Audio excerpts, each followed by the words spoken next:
Lead the way. I'm joined right now by Stephen Krein. He is founder and CEO of StartUp Health. Stephen, good to have you on the program. Good morning, Maria. Let's talk first about StartUp Health. This is I'm loving this company. You've got a portfolio of 71 companies.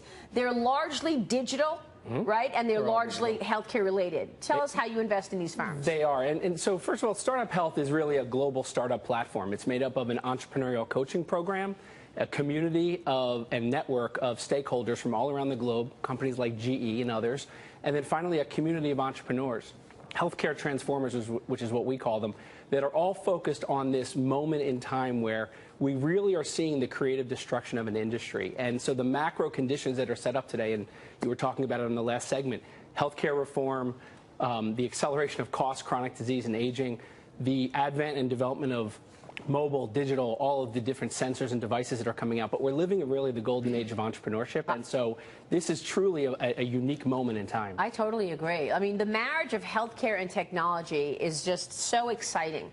Talk to us about some of the things that can be done today as a result of that marriage, because you just mentioned sensors.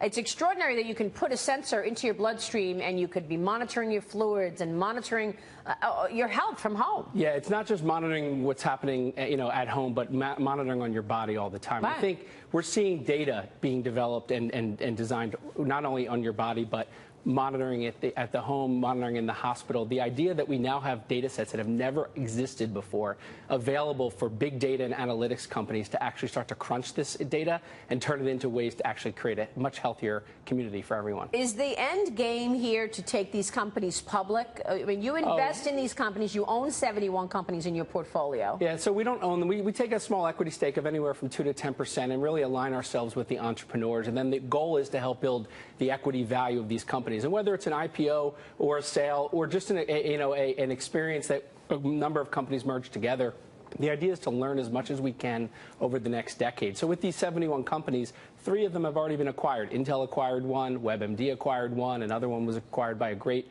genomics company out of Houston. So we think that the 1,000 companies that we have in our sights to really get involved with over the next decade will lead the way for large companies and small companies to learn as much as we can as we embark on this epic decade. All right, let me ask you this then. A lot of stuff goes across your desk. You're seeing innovation up the kazoo, and this marriage of healthcare technology as this wellness theme really permeates, and we're living longer. What's the most exciting, innovative thing you've seen? Oh, wow. It's everything, quite frankly. What's special? Give me something special. I'll give you something special. A company just got, and it's not going to be very exciting on the consumer side, but it's very exciting on the business side, a company called Aver Informatics, which was just funded by GE Ventures, one of our partners, and Drive Capital. And they actually are analyzing the bundled payments portion of what's outlined in the Affordable Care Act. And so they're going to start to give people and organizations transparency into the cost of our health care. And I think that's one of the biggest drivers that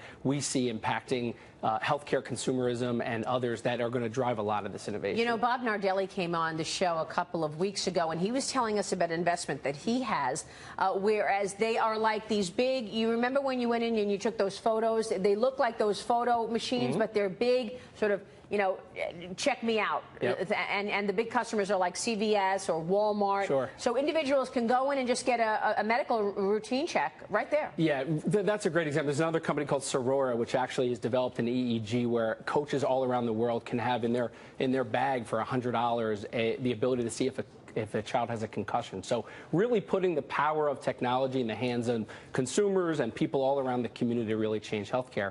And it's amazing because we've actually been able to really activate a great community of entrepreneurs and investors. And so everybody from Steve Case to Mark Cuban to Brad Feld and Jerry Levin have invested in StartUp Health and allowing us to really bring this concept global. And we now have 7 countries represented in it out of our 71 companies. All right, so you already saw 2 companies, real quick, as we wrap up here, that have been acquired. Yeah, 3 companies, yeah. my apologies. So we've got almost $2 trillion of M&A worldwide in the first half of the year. Do we see more M&A second half? Look ahead for us. Oh, absolutely. In fact, the first half of this year, the funding into this sector has already surpassed last year. We're expecting to see doubling this year in the venture funding. And whenever you start to see $11 billion flow into an early stage ecosystem, you know that M&A is not far behind. Whether it's companies like GE, companies like Intel or even other healthcare companies like WebMD start to sniff around and look at engaging in an innovation agenda that's going to help drive their next decade, we know we're embarking on just the beginning stages of a lot of this. All right, we will leave it there. We'll be watching. Thank you. Good stuff, Steve.